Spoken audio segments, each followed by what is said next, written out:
La forêt retenait son souffle sous la neige. Les troncs noircis semblaient penchés pour mieux écouter, et la lune, pâle et ronde comme une coupe d'argent, versait sa lumière froide sur les sentiers cachés. Arya avançait à petits pas, la fourrure serrée contre ses épaules, le souffle court. Chaque foulée lui coûtait. Son sac de cuir frottait contre ses côtes, et, à l'intérieur, un onguin frais et quelques feuilles séchées qui sentaient la résine et la camomille. Elle connaissait chaque bruine, chaque pierre moussue de ce bois. Et pourtant, cette nuit, le monde lui paraissait étrange, comme si le vent soufflait d'un autre âge. Si cette histoire vous touche, restez jusqu'à la fin. Abonnez-vous, activez la cloche pour ne pas manquer la suite et laissez un like si vous voulez soutenir des récits où le courage finit par trouver une maison. Le premier craquement fut discret, comme un mensonge qui se fissure. Arya s'immobilisa.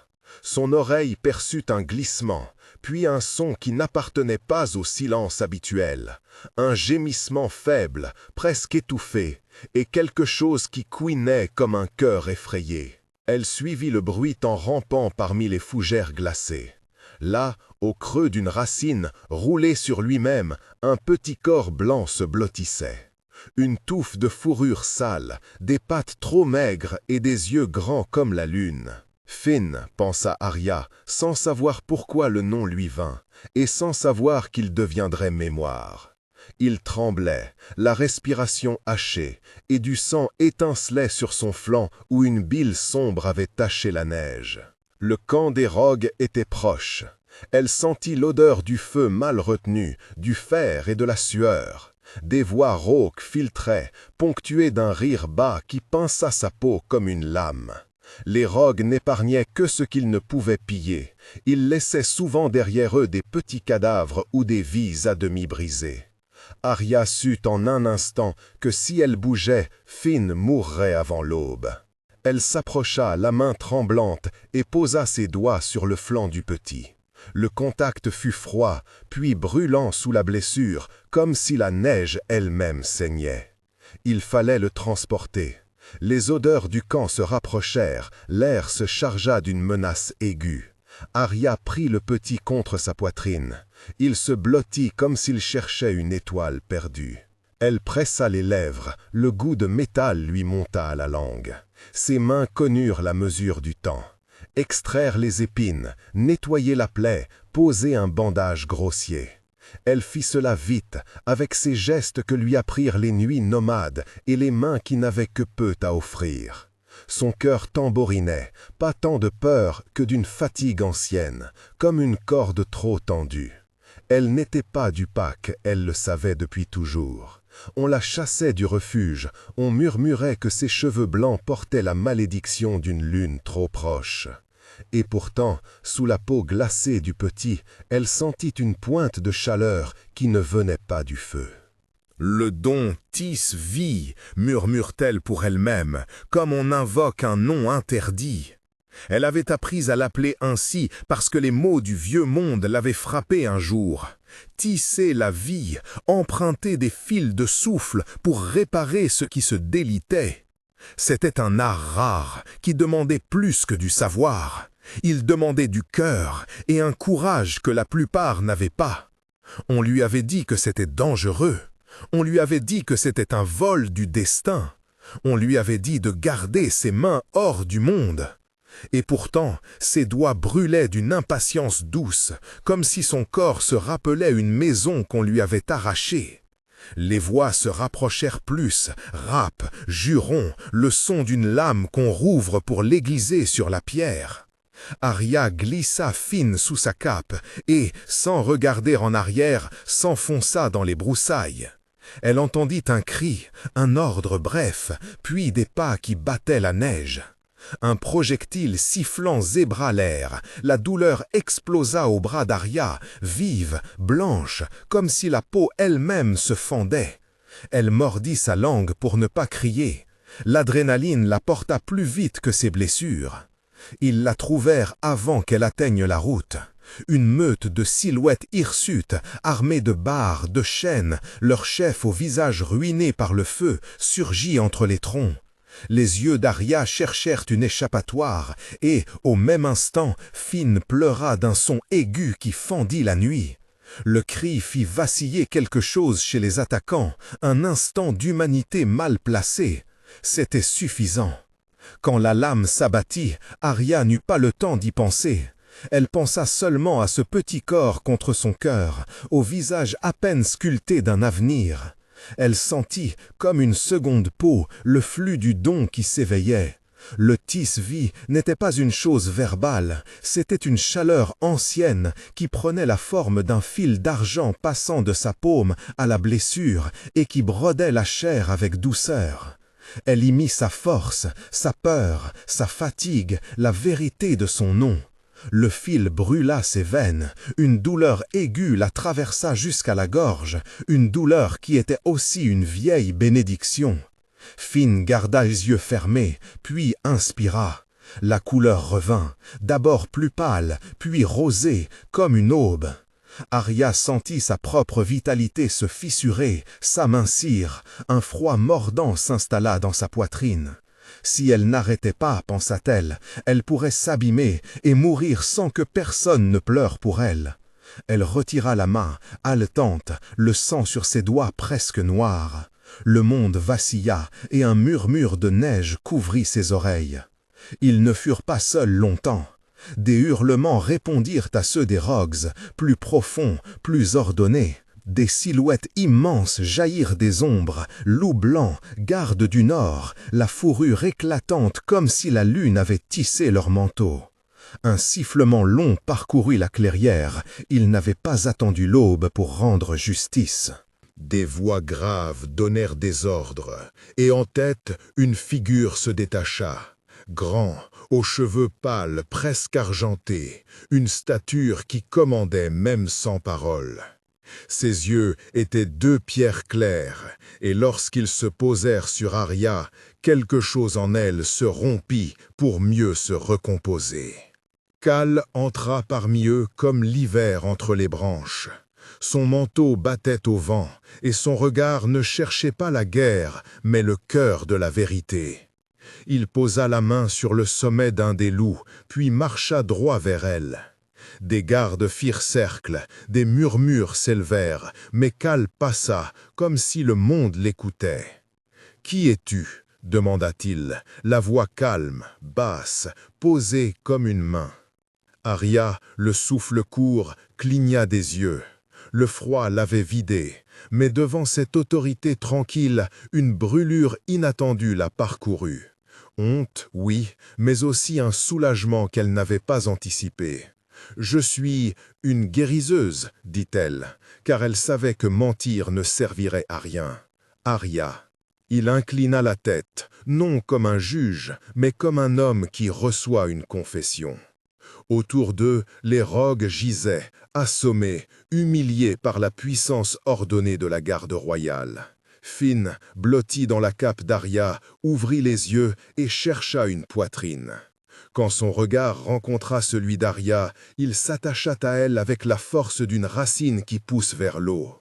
Khal vit cela, et quelque chose passa entre ses lèvres, une réponse silencieuse que seuls ceux qui lisent les animaux savent deviner. « Elle a usé du tis-vie, dit l'un des gardes. C'est un don rare, elle a sauvé l'héritier. » Le mot « héritier » eut le poids d'un roc dans la clairière. Les gardes se figèrent. Khal pencha la tête vers Arya, et dans ses yeux, elle lut une décision qui n'était pas uniquement du devoir. Il y avait de la reconnaissance, profonde et immédiate. « Emmenez-les au palais, ordonna-t-il. Mais ce n'était pas un ordre froid, c'était une injonction à la protection. Qu'on les transporte sans délai, et dites au conseil que je viens. » Le voyage vers le palais fut lent et troublé de questions qui restaient sans réponse.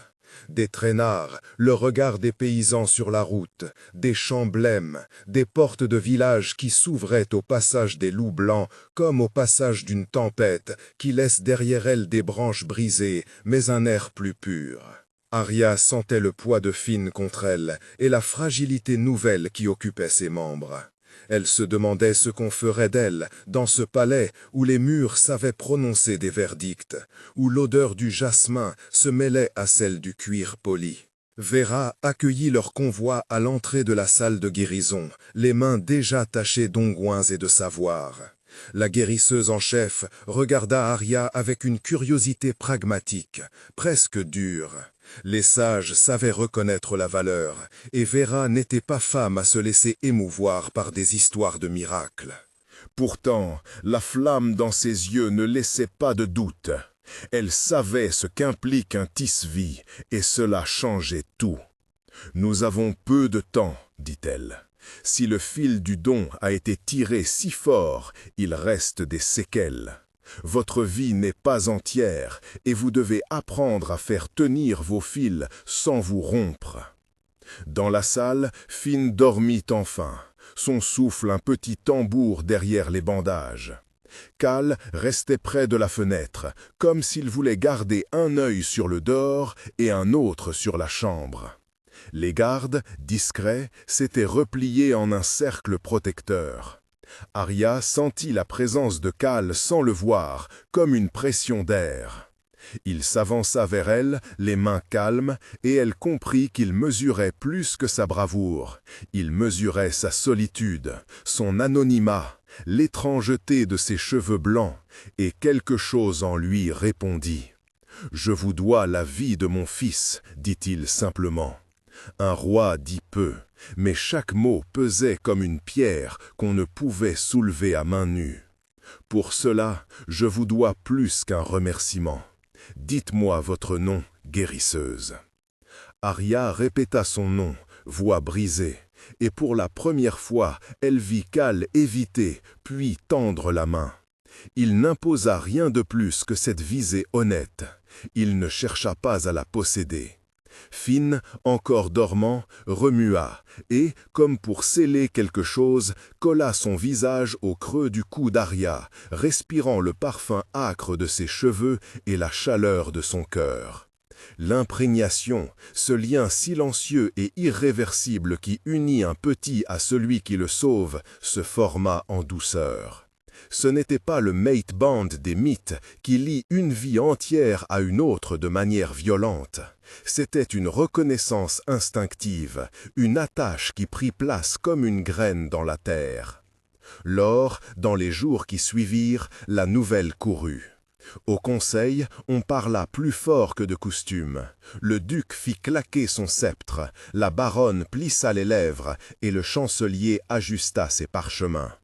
Un roi choisit avec raison, grogna un. Choisir une humaine fragile, une nomade aux cheveux de neige, c'est une insulte aux lignées. Les murmures se firent rumeurs, et les rumeurs prirent les corridors du palais comme la sève monte dans un arbre. Khal ne se déroba pas à leurs regards. Il entra dans la salle du conseil avec la même lenteur mesurée qu'il avait montrée dans la clairière. Quand il déclara qu'Arya resterait au palais, qu'elle serait protégée, formée et que Finn était son fils de cœur, le conseil s'étrangla de protestations. « Un Tisvi peut chambouler les équilibres, objecta un. La lignée doit rester pure, cracha un autre. Les mots furent tranchants, nourris d'une peur ancienne, peur du différent, peur de ce qui bouleverse la sécurité. Khal leva la main. Son autorité n'était pas un marteau, c'était une force qui pesait le monde et savait qu'en rectifier le cours d'un destin. Ce que vous appelez pureté, dit-il, n'est que la peur qui s'arrange en tradition. Une vie sauvée est un bien qui dépasse vos livres. Arya a donné plus qu'un service. Elle a pris sur elle la mort possible et l'a rejetée. Le sang de Finn coule dans la maison que je dirige. Sa vie a le même prix que la vôtre. » Ces mots résonnèrent, et pour la première fois, la salle sembla entendre autre chose que la politique. Pourtant, le frisson du scandale se propagea. Certains dans le conseil se voyaient déjà privés d'influence, et la panique roula vite, comme une algue qui noie un navire. Pour Arya, ces jours furent un mélange d'exigence et de douceur nouvelle. Vera la prit sous son aile pour lui enseigner la discipline des plantes, la rigueur des bandages, l'énigme des fils du don. « Tu dois comprendre les limites », répétait Vera, les mains toujours sales de remède. Le tisse-vie exige un équilibre. Prends trop et tu t'effiloches. Prends trop peu et tu t'en veux pour toujours. Arya apprit à mesurer, à respirer, à tisser ses actes en gestes précis. Finn devint son petit monde. Ses rires, ses pleurs, ses nuits interrompues remplirent la chambre d'un désordre tendre. Son attachement à Arya la terrifiait et la rendait plus forte que jamais. Calais apparaissait à l'improviste, souvent silencieux, souvent porteur d'un fruit exotique ou d'un vêtement pour l'enfant. Leurs échanges commencèrent comme des négociations polies et devinrent peu à peu des conversations où l'on partageait une vérité. Il n'imposa jamais, il écoutait, il interrogeait sans ferveur, jugeant plutôt avec curiosité que condescendance. Arya, qui avait tant appris à se fermer, se trouva à dire des choses qu'elle n'avait jamais prononcées. La peur d'être un danger, la honte d'avoir parfois envisagé d'abandonner, les songes d'une maison où quelqu'un la regarderait sans effroi. Un soir, la pleine lune se leva, ronde, cuivrée et haute. Le palais paraissait écrit en ombre et en or sur son visage. Calais invita Arya au jardin de la lune, un lieu où les fleurs nocturnes exhalaient un parfum que seuls les cœurs tendres savaient apprécier. Le conseil, toujours en proie à ses propres tempêtes, voyait dans chaque geste de Calais une ouverture dangereuse. Il choisit une humaine, disait-on dans le couloir des anciens. Il brise les codes. La cérémonie improvisée dans le jardin n'était d'abord qu'un besoin de reconnaissance. Calais approcha avec une lenteur respectueuse, et Finn courut vers eux, pantalon boueux, sourire éclatant. Les gardes formèrent une ronde, mais ce soir la ronde sembla plus légère, comme une protection aimante. Calais prit une fleur blanche, la déposa au creux des mains d'Arya et laissa ses doigts effleurer les siens. « Choisir, dit-il sans crier, ce n'est pas prendre par droit, mais accueillir par volonté. Je choisis que vous restiez, je choisis que Finn ait une maison qui a aussi soigné sa vie. Je choisis que vous, Arya, soyez reconnue comme l'une de cette maison, si vous le voulez. » Le mot « choisir » tomba comme un cristal qui se fend, brisant les certitudes du conseil à des lieues de là. On pouvait imaginer les messagers courir, la panique gagner les alcôves et les chambres closes où l'on tricotait des intrigues. Le roi loup avait fait son choix en public et cela valait plus que 1000 arguments. Certains virent là un geste royal de compassion, d'autres une faiblesse dangereuse. Le tumulte monta, et dans le tumulte, Arya sentit une peur ancienne. Et si accepter signifiait perdre sa liberté? Elle regarda Cal. Il attendait, patient, les yeux honnêtes. Finn, qui avait poussé ses petites mains contre sa robe, leva le visage et sourit, comme l'enfant qu'il était, sans politique, sans arrière-pensée. Arya comprit dans un éclair que choisir était aussi un acte de pouvoir. Elle pouvait refuser et retourner à l'ombre, elle pouvait accepter et devenir plus qu'elle n'avait jamais osé être. Son don lui avait coûté une part d'elle. Maintenant, il lui offrait une maison. Le choix ne pouvait être dicté par la peur.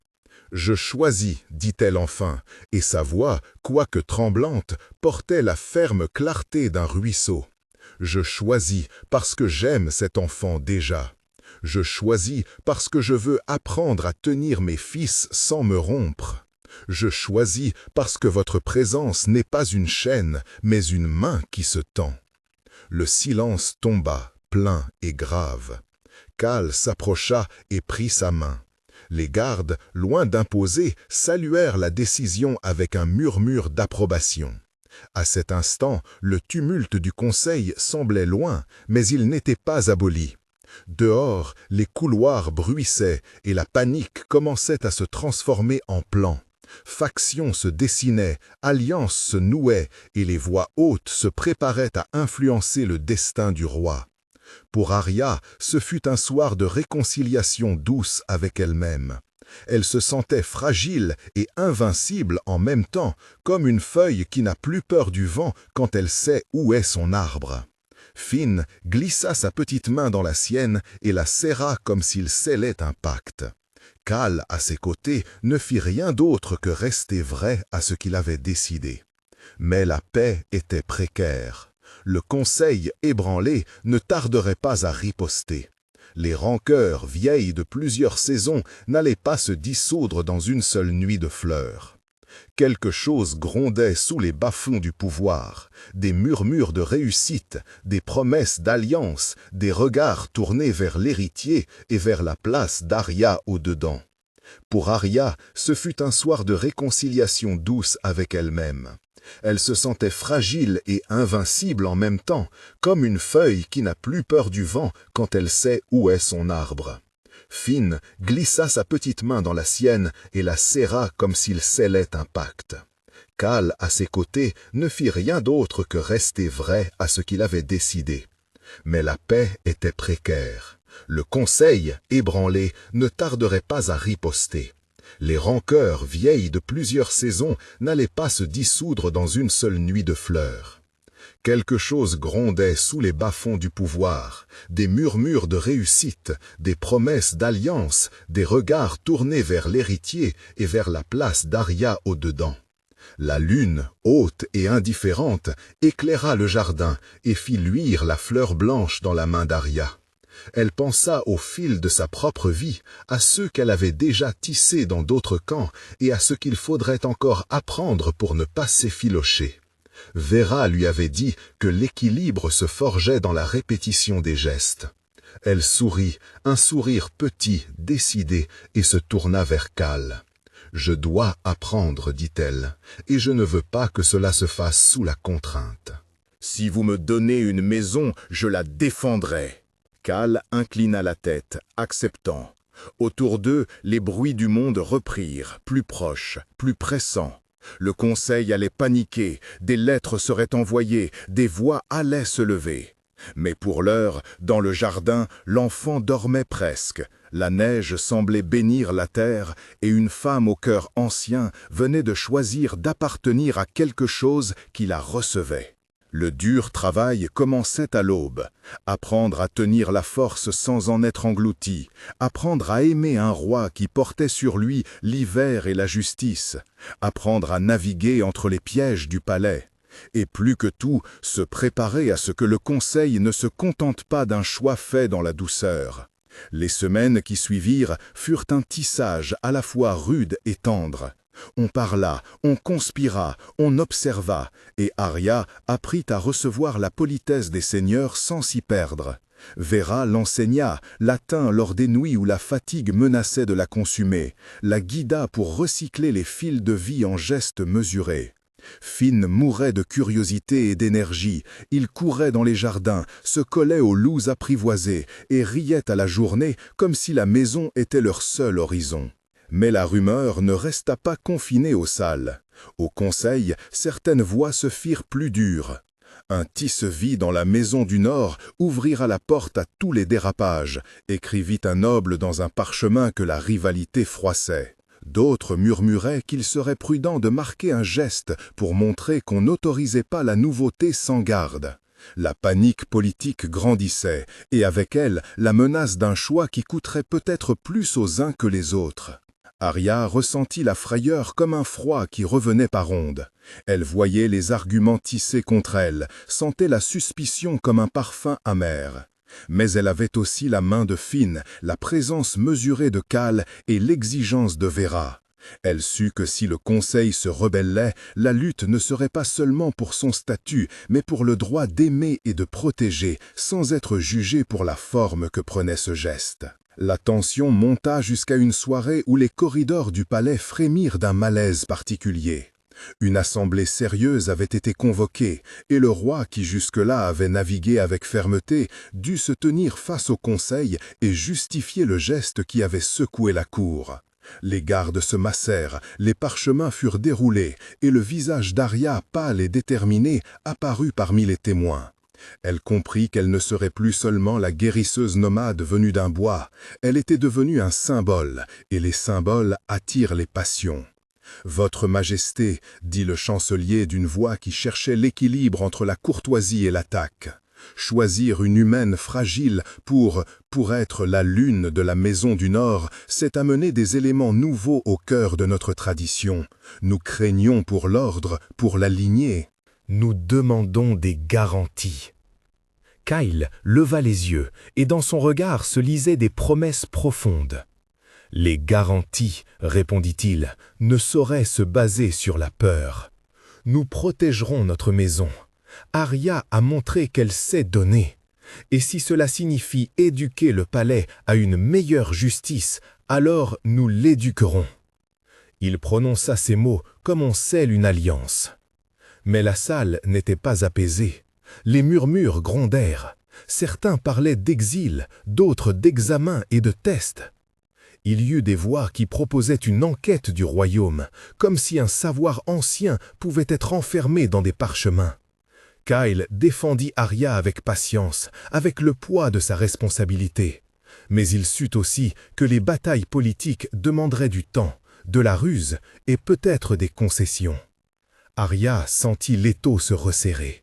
Pourtant, tandis qu'elle regardait Finn jouer à ses pieds, la certitude d'une maison commençait à se faire plus nette.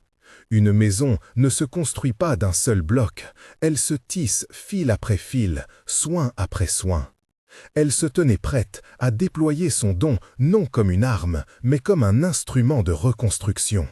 Le conseil pouvait hurler, elle savait maintenant comment répondre, non par colère, mais par constance. Au dehors, les loups blancs hurlaient à la lune, répondant aux cris du monde. Le roi loup avait fait un choix qui secouait l'ordre pourri des vieilles peurs. Et dans ce geste, un espoir s'allumait, fragile comme une flamme de bougie, mais réel. Des enjeux demeuraient, alliance secrète, voix hostile et la possibilité d'une attaque plus profonde visant à utiliser Finn comme levier. Mais Arya, qui avait connu l'abandon et la peur, avait aussi appris que la force se mesurait autrement maintenant, non pas par la brutalité, mais par la capacité d'aimer et de protéger malgré le prix. Le palais se préparait, sans le dire, à des jours de plus en plus tendus. Le conseil allait trouver des moyens de peser. Kyle allait devoir montrer que son choix n'était pas une faiblesse, mais un avenir. Et Arya, dans la chambre où Finn dormait, posa sa main sur le visage de l'enfant et sut qu'elle ne reviendrait pas à la route. Elle était là pour rester, pour tisser, pour protéger. La neige continuait de tomber, silencieuse et implacable, recouvrant les sentiers de promesses blanches. Mais en dessous, les racines étaient déjà entrelacées. Le choix avait été fait. Le tumulte suivrait. Et quelque chose d'ancien et de neuf, mêlés comme deux fils différents, commençait à prendre forme. Arya resta un long moment immobile, la paume posée sur le front tiède de Finn. Le souffle régulier de l'enfant marquait une cadence que ses propres peurs peinaient à suivre. Chaque expiration était une petite victoire contre l'ombre du conseil. Elle sentit, plus qu'elle ne pensait, qu'il fallait apprendre à marcher dans le monde du palais sans renoncer à ce qu'elle est. Elle resta pour rester, pour tisser, pour protéger.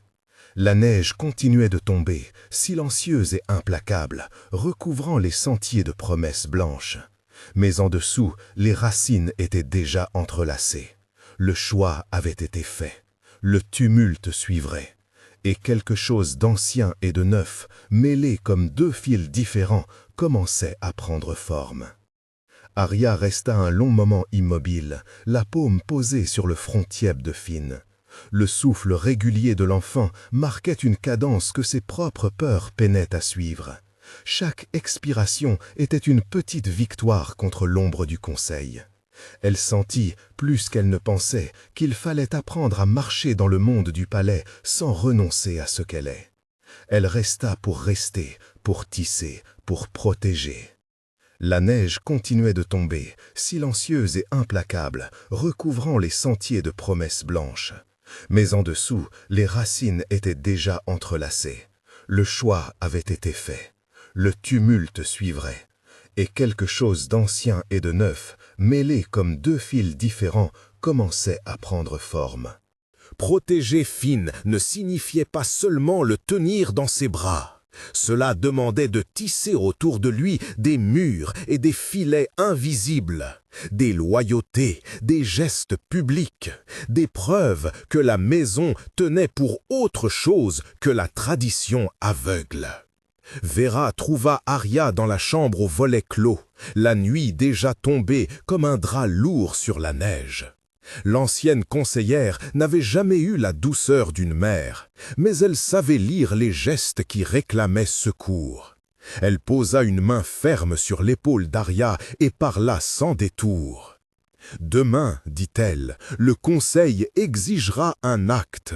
Ils parleront de garanties, de tests, et certains le feront pour humilier. Nous ne pouvons empêcher les mots, mais nous pouvons contrôler le regard du peuple. Si tu veux rester, et si Finn doit rester, il faudra montrer que ton don sert la cité, et non le caprice d'un roi. » Arya hocha la tête. Elle avait toujours guéri pour l'errance, pour un feu, pour un chariot brisé. Montrer son art au grand jour lui semblait une blessure nue. Pourtant, la pensée de Finn, promenée comme un objet de débat dans la salle du conseil, était pire que tout. « Que proposeras-tu » demanda-t-elle. Vera esquissa un plan tranquille et précis, comme on assemble des outils. Les servantes au service des salles basses et les quelques sages-femmes qui ne craignaient pas l'influence du Nord réuniraient des familles qui connaissaient la misère de la route. Un enfant aveugle, une vieille aux mains paralysées, une femme dont le bébé souffrait. Ils viendront au palais non pas pour être spectacle, mais pour témoigner. Si Arya guérissait devant leurs yeux, ce ne serait pas une démonstration de pouvoir, ce serait l'aveu visible d'un don mis au service du commun. « Et si le conseil refuse la présence du peuple » demanda Arya. « Alors nous le ferons devant les portes » répondit Vera. « Le roi peut parler aux anciens, le peuple parlera aux sentiers.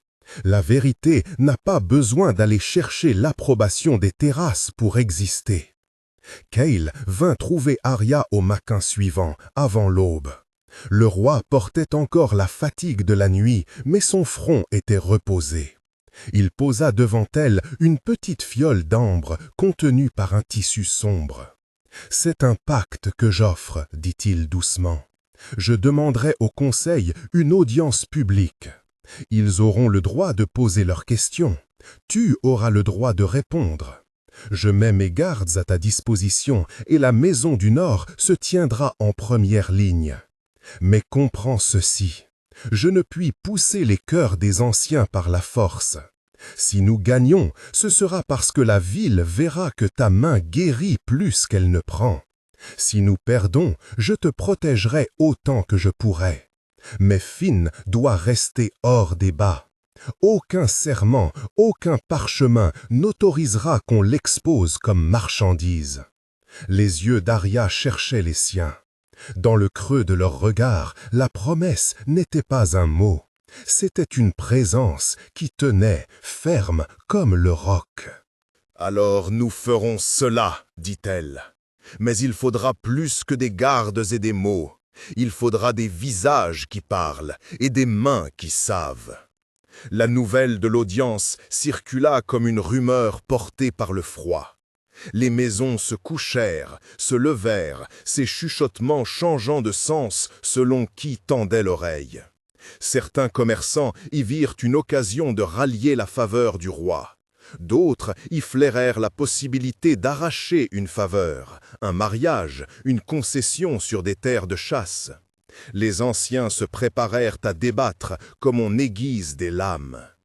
À la porte de la cour, l'hiver semblait se densifier. La neige battait les bannières et glaçait le pas des soldats. Les loups, accroupis derrière la meute du roi, glissaient silencieux sur la pierre. Leur présence n'était jamais tout à fait politique. Elle relevait d'un pacte ancestral, d'un échange de regards et de sang. Pour Arya, qui avait grandi au rythme des déplacements, ces bêtes représentaient une autre forme d'ordonnance, loyale, directe, sans circuit de parole qui pouvait corrompre le sens d'un acte. Le jour de l'audience, la grande salle fut engorgée. Tapisseries, armures et étendards dessinaient une carte de loyautés anciennes.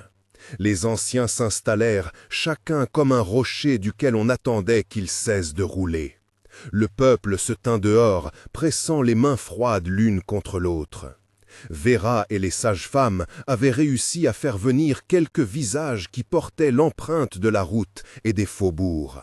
Chacun amené plus par besoin que par politique. Le chancelier, son visage strict comme un parchemin craquelé, prit la parole d'une voix qui ne laissait rien au hasard. Il parla de coutume, de lignée, d'ordre. Il tissa des paroles qui cherchaient à enrober la peur sous l'étoffe du devoir. Kael se leva après lui et parla sans spectacle. Il dit que la maison n'était ni immobile ni aveugle. Elle changeait parce qu'elle avait devant elle une réalité qu'il fallait affronter. Il n'insulta pas les anciens, il ne les flattera pas. Il plaça son geste devant eux comme un objet posé sur la table et demanda qu'on le juge sur la façon dont il servirait le royaume. Puis vint le tour d'Arya. Elle sentit chaque regard comme une lame minuscule.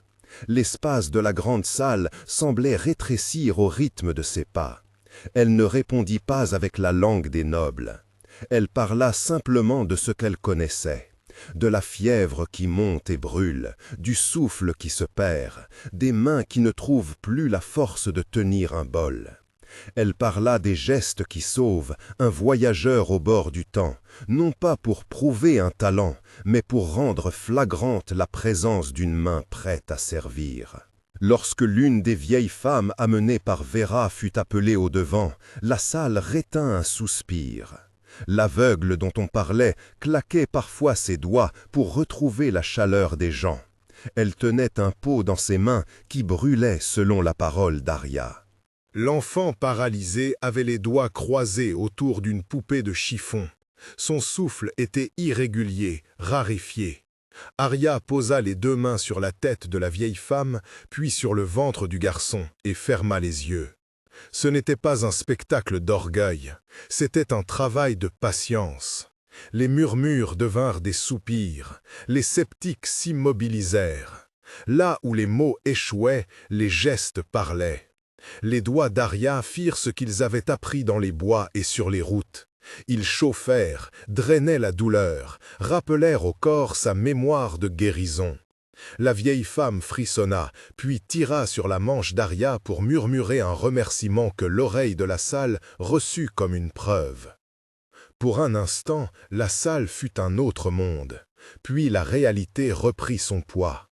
Un des anciens se leva, les traits tendus. Ce n'était pas la guérison qui le troublait. C'était la possibilité qu'on pouvait altérer les règles sans en redouter les conséquences. Il proposa un protocole, une série d'épreuves menées par des maîtres de la cité, des témoins, des juristes. D'autres réclamèrent que Finn soit examiné, que la nature de son lien soit dévoilée et mis sous scellé. Kael réagit comme on manie l'acier, précis mais sans brutalité inutile. Il accepta certaines conditions, refusa d'autres. Il s'opposa fermement à ce qu'on sépare Finn des personnes qui l'aimaient. Son verbe n'était pas un barrage, c'était un soin stratégique. À la fin, un compromis fut trouvé. Arya devrait subir une suite d'épreuves sous la supervision d'une commission, et l'épreuve serait rendue publique. Finn resterait après elle. Les anciens votèrent, et la voix du roi pesa contre les résistances. Quand la session se dissipa, la lune déjà avait pris son poste. La tension se déplaça en dessous, dans les corridors et les cuisines, dans les alcôves et les loges, où l'on échangeait déjà les paris sur l'issue. Pour Arya et Vera, ce n'était qu'un répit, cerné par des obligations nouvelles. Ils rentrèrent au quartier nord, où Finn jouait somnolent avec un morceau de bois taillé. La nuit vint épaisse et basse. Arya monta sur la muraille, cherchant la ligne que tracent les loups sous la neige. Elle n'ignorait pas que les compromis appellent la sournoiserie. Quelqu'un, quelque part, allait profiter des heures où le palais relâchait sa vigilance. Elle songeait aux hommes qui, dans l'ombre, pesaient sur la loyauté avec l'argent et la peur. À la base, les motifs se mêlaient, honneur, revanche, gain, et tous achetaient des silhouettes prêtes à briser un enfant pour un avantage. Vera revint tard, les yeux rougis, mais la démarche assurée. Elle avait passé la journée à parler, à serrer des mains cailleuses et à apaiser des craintes. Elle apporta avec elle des nouvelles qui n'étaient pas écrites dans les chambres hautes. Une maison mineure du Sud se retirait du soutien au roi à cause d'un ancien ressentiment. Une poignée de gardes, dont la loyauté était achetée à bas prix, murmurait que Finn serait un bon levier pour arracher une concession. Les mots tombèrent lourds dans l'air froid. « Ils chercheront la nuit, dit-elle simplement. Ils aiment l'ombre, leurs mains sont plus habiles quand les regards sont fermés. »« Que proposons-nous » demanda Arya. Vera prit un temps, comme si elle pesait la valeur d'une vie contre celle d'un mensonge.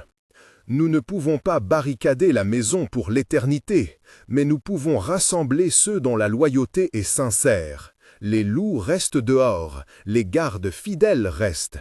Et toi, tu dois rester visible. Les enlèvements se font souvent au moment où l'on croit que la victoire est proche. » Arya sentit la vérité frapper comme un vent. Si elle se cachait, elle offrirait aux conspirateurs l'ombre où se glissait. Si elle se montrait, elle deviendrait cible, mais aussi un phare. Elle pensa à toutes les femmes des chemins qui avaient choisi la route parce que la ville avalait les vivants. Elle pensa à Finn, à la douceur de son sommeil, et comprit que pour qu'il ait un lendemain, elle devrait risquer le présent. Ils dressèrent un plan mince et solide. Les sentinelles fidèles seraient postées non pas comme des murs, mais comme des guides. Elles s'efforceraient de marquer les mouvements suspects. Les servantes de Vera créeraient des allées feintes, des bruits de cuisine déplacés pour couvrir des passages.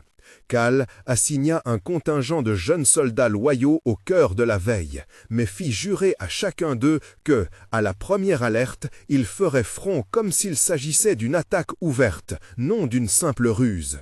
C'était la meilleure stratégie qu'ils avaient, confondre la ruse par la clarté et rendre chaque ombre hostile à ceux qui vivent pour les ombres.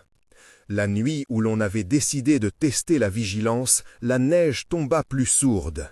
Les flocons gagnaient en densité, effaçant les empreintes laissées quelques heures plus tôt. Une lune pâle se glissait entre des nuages lourds. Les loups gémirent, comme si l'air portait la trace d'une mémoire. Arya couvrit Finn de son manteau et lui chanta à voix basse une chanson qu'elle avait apprise au bord d'un feu. Un chant sans prétention, plein de lignes simples qui parlaient de marche et de gardiens invisibles. L'enfant s'accrocha à sa main. Sa confiance était une corde que son corps jeune tendait, et Arya sentit sa propre force ranimée. Ils dressèrent un plan mince et solide. Les sentinelles fidèles seraient postées non pas comme des murs, mais comme des guides. Elles s'efforceraient de marquer les mouvements suspects. Les servantes de Vera créeraient des allées feintes, des bruits de cuisine déplacés pour couvrir des passages. Khal assigna un contingent de jeunes soldats loyaux au cœur de la veille, mais fit jurer à chacun d'eux que, à la première alerte, ils feraient front comme s'il s'agissait d'une attaque ouverte, non d'une simple ruse. C'était la meilleure stratégie qu'ils avaient, confondre la ruse par la clarté, et rendre chaque ombre hostile à ceux qui vivent pour les ombres. La nuit où l'on avait décidé de tester la vigilance, la neige tomba plus sourde. Les flocons gagnaient en densité, effaçant les empreintes laissées quelques heures plus tôt. Une lune pâle se glissait entre des nuages lourds. Les loups gémirent, comme si l'air portait la trace d'une mémoire. Arya couvrit Finn de son manteau et lui chanta à voix basse une chanson qu'elle avait apprise au bord d'un feu. Un chant sans prétention, plein de lignes simples qui parlaient de marche et de gardiens invisibles. L'enfant s'accrocha à sa main. Sa confiance était une corde que son corps jeune tendait, et Arya sentit sa propre force ranimée.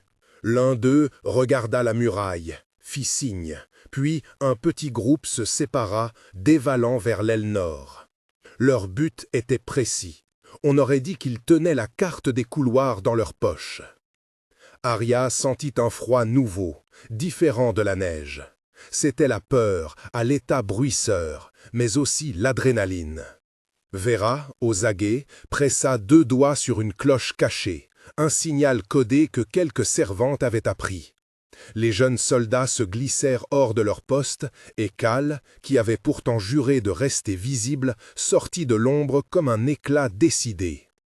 Les premiers assaillants atteignirent la porte de la chambre de Finn. Le geste fut vif, sans hésitation. Ils connaissaient la plaque qui permettait d'ouvrir la lourde barre. Mais la serrure résonna, non comme le bruit d'une ouverture, mais comme un signe d'alerte.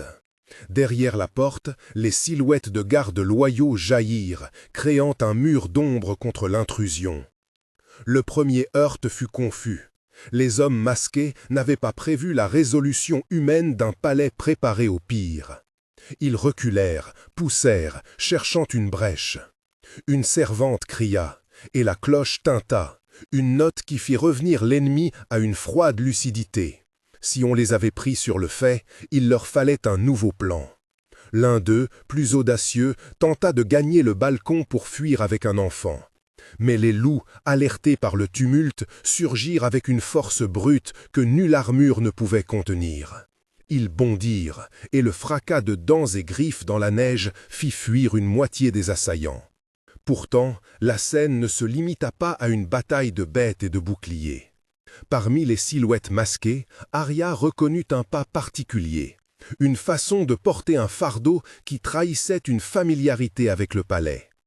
Quelqu'un, depuis l'intérieur, avait vendu la carte des couloirs. L'idée pénétra Arya comme un fer chaud. La trahison n'était pas seulement une stratégie étrangère, elle venait de la maison, d'un cœur qui avait choisi l'argent ou la rancœur.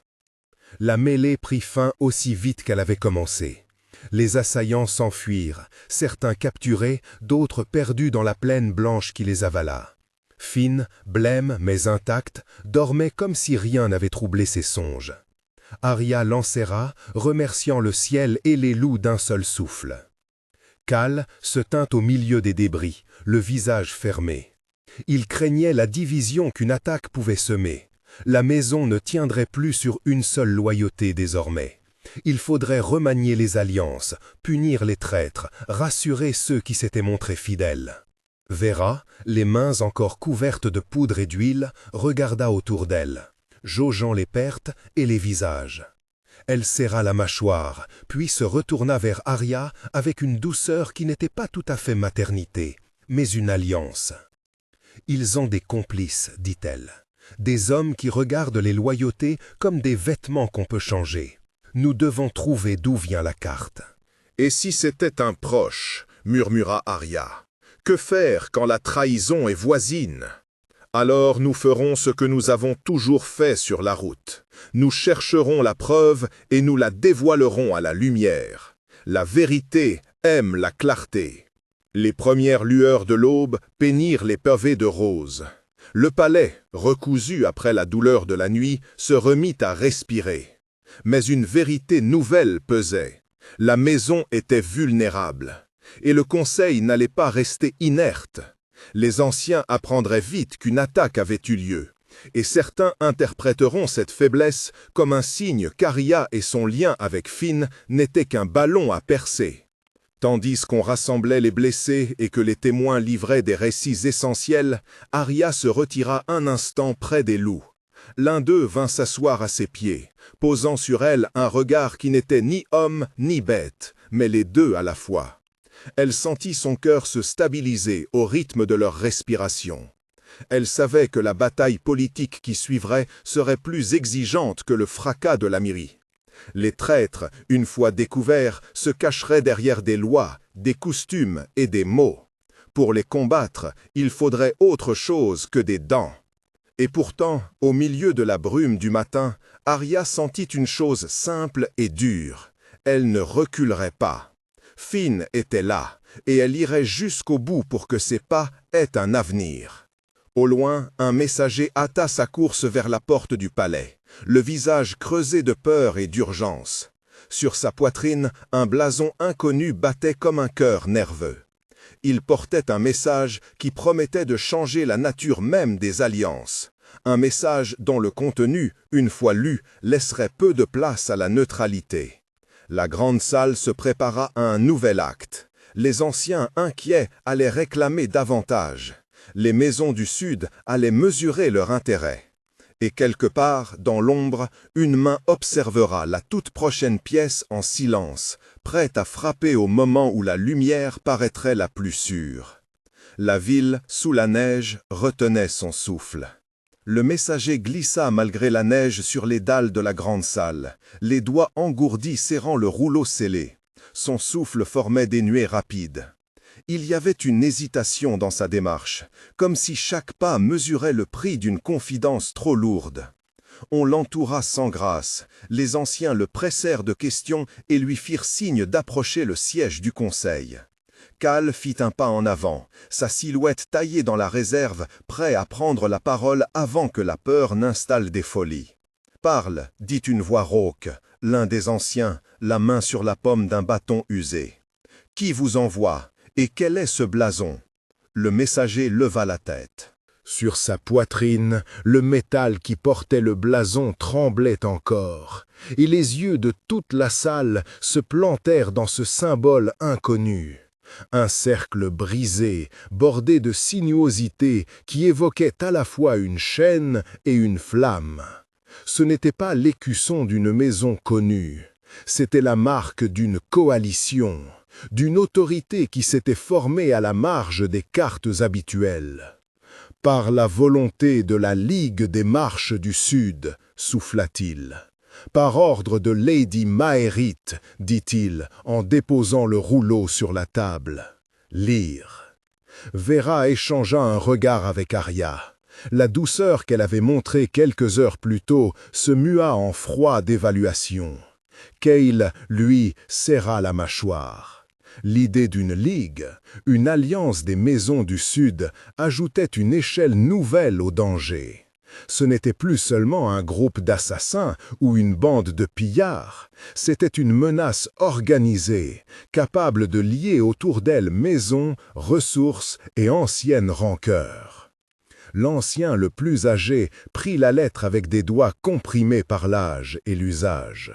Le sceau se brisa sous la lame d'un couteau cérémoniel. Le parchemin se déroula avec un frissonnement. Les yeux de chacun parcoururent les premières lignes, puis restèrent accrochés à une phrase que l'ancien lut lentement, comme si la voix elle-même appréhendait le sens. « Nous connaissons l'enfant. Nous savons qui il est et d'où vient son sang. Pour la paix des marches et l'équilibre des maisons, nous réclamons qu'il soit remis en tutelle à la Ligue afin qu'il soit élevé sous notre garde. À défaut, nous retirerons notre soutien et réunirons nos forces pour reprendre ce qui, selon nous, nous revient de droit. » Un murmure parcourut la salle. Finn, qui sommeillait encore, se blottit contre Arya comme s'il pressentait un froid plus ancien que la neige. Arya sentit le monde se réduire autour du petit corps, chaque souffle de l'enfant martelant sa résolution. Qui était l'enfant ? Les lignes de la lettre n'expliquaient pas. Elles ne faisaient qu'énoncer une vérité présumée, que Finn avait une origine qui le rattachait à quelque chose plus vaste. C'était une accusation et une revendication en même temps. « Ils prétendent savoir », marmonna Vera. « Sur quelles preuves se fondent-ils ? Qui leur a dit ?» Kael posa la lettre sur la table, ses doigts effleurant l'encre comme pour déceler une empreinte. Il leva les yeux vers les anciens. « Il nous faut une réponse, dit-il. Si la Ligue retire son soutien, nos frontières seront vulnérables. Nos voisins compteront nos faiblesses comme un signe. Mais nous ne livrerons un enfant sans savoir s'il est ce qu'ils disent. » Une voix monta, plus basse, venue du fond de la salle. L'un des membres du conseil, à la barbe noire et au regard terni. « Et s'ils ont des preuves, les marches ne se rassemblent pas sur une rumeur. Lady Maërit a du poids. Nous devons envisager les conséquences. » Arya sentit la colère venir, mais elle la retint. La maison n'avait pas besoin d'impulsivité, elle avait besoin d'enquête. Elle se leva, fine au creux des bras, comme si sa posture seule pouvait convaincre. « Ils demandent la remise », dit-elle d'une voix qui se voulait ferme et claire. « Si leur revendication repose sur une filiation, qu'ils la montrent. Nous n'échangerons pas un enfant contre des promesses. » Un silence tomba, puis l'ancien hocha la tête. La logique parla en eux. Mais la politique n'écoute pas toujours la logique. Certains murmures déjà tournaient vers la phrase que personne n'aimait prononcer, « compromis ». « Envoyez des émissaires pour demander audience à la Ligue », proposa Calais. « Nous gagnerons du temps. Et, il regarda Arya, « vous et moi, nous devons savoir qui, ici, connaît les corridors et a pu vendre nos plans.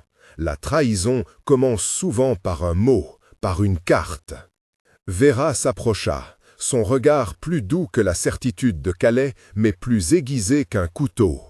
« Je n'enverrai pas Finn hors des murs, dit-elle, pas maintenant, pas tant que je n'aurai pas vu leurs preuves. Mais nous devons aussi montrer force et ouverture, demander la preuve sans paraître faible. » L'ancien se tourna vers le messager, ses traits tirés. « Qui a porté ce message à votre seigneurie? Qui vous a guidé jusqu'ici ?» demanda-t-il. Le messager, dont le souffle reprenait un rythme plus sûr, déglutit. « J'ai quitté la route à l'aube, dit-il. Un homme en livrée sombre nous a attendus près du relais de la route droite. Il nous a indiqué un sentier sûr. Il prit une inspiration, il a dit qu'il connaissait les venelles du palais comme la paume de sa main, et qu'il se ferait utile pour assurer l'accès. » Les yeux d'Arya cherchèrent autour d'elle, revenant aux servantes, aux apprentis, aux visages fatigués qui s'activaient déjà pour panser des blessures. Un nom, une livrée, un sentier. Le mouvement se fit dans sa poitrine comme une pièce qui s'emboîte. La cloche, la servante qui cria, la façon dont un des assassins avait porté la fuite vers le balcon, trop sûr, trop informé. Elle se rappela d'une servante qu'elle avait vue la veille, une jeune femme aux mains tachées d'encre qui distribuait des coupes dans la salle des archives. « Envoyez des gardes chercher cette livrée », ordonna-t-elle sans détour, « et appelez le maître des registres, qu'on passe au crible chaque servante, chaque scribe, chaque homme d'entretien qui aurait pu connaître les chemins secrets. Nous ne cherchons pas à briser des vies sans motif, mais nous ne laisserons pas la perfidie s'enraciner. » Calais lui tapa l'épaule, un simple geste de camaraderie, mais porteur d'une promesse de soutien. Les anciens acquiescèrent, bien que les lèvres de certains restaient pincées. La politique exigeait souffle long et calcul. Puis l'ancien le plus vieux leva à nouveau la main, la voix tremblante d'une fatigue ancienne. « Et la Ligue, nous devons parler d'abord avec eux. Si Lady Maërit affirme connaître l'enfant, qu'elle le prouve en personne. Nous offrirons une délégation, pas l'enfant, une délégation avec garantie. » Une autre voix plus sèche coupa. « Et si leur délégation refuse, si leur première réponse est d'exiger la remise comme condition de négociation? Nos ennemis ont appris la peur, ils l'usent pour nous plier. » Les yeux d'Arya croisèrent encore une fois ceux de Finn. Il rêvait peut-être de présages, ou il rêvait simplement d'herbe et d'été qui n'étaient plus. Pour Arya, la vérité n'était plus une abstraction. Elle était le seul rempart entre ce garçon et une vie frivole. « Je ferai ce que nous avons toujours fait, dit-elle enfin. Je chercherai la vérité. Si la preuve vient d'eux, qu'ils la montrent. Si la trahison vient d'ici, qu'elle soit déterrée. Et si la Ligue est prête à frapper, nous serons prêts à répondre. Vera posa la main sur l'épaule d'Arya, un contact bref mais lourd de sens. Les loups dehors se mirent à hurler, un appel qui n'était ni menace ni consolation, mais un signal, les frontières palpitaient. Alors que la délégation part, conclut Calais, que des sentinelles doublent les tours et qu'on ferme les portes, et qu'on recherche le serviteur en livrée sombre, qu'on commence par le relais de la route droite et qu'on interroge les voyageurs de la nuit. Le conseil se mit en mouvement comme une machinerie ancienne qui reprend ses engrenages. Des ordres furent donnés, des hommes envoyés, des gardes postés. Le message avait fait basculer la journée du soin vers la stratégie. Arya sentit la fatigue l'envahir, mais aussi une brûlure plus profonde, la certitude que la maison allait devoir mentir et dire la vérité en même temps. Avant de quitter la salle, elle posa Finn sur ses genoux, le regardant. Il ouvrit les yeux, un éclat d'enfant au milieu de la politique. « Si quelqu'un te prétend avoir un droit sur toi, murmura-t-elle, je te protégerai. Que la vérité vienne, qu'elle soit scellée par la lumière. » À l'extérieur, la neige reprit son calme, comme si le monde lui-même retenait le souffle d'une résolution à venir. Des pas pressés se dirigeaient vers les tours et les relais, d'autres plus discrets vers les cuisines et la salle des archives. Quelque part dans la ville, un homme en livrée sombre sourit peut-être, ou peut-être regardait-il, pour la première fois, sa main trembler. Le jour avançait, et la maison, remise de la blessure nocturne, se préparait à une nouvelle épreuve.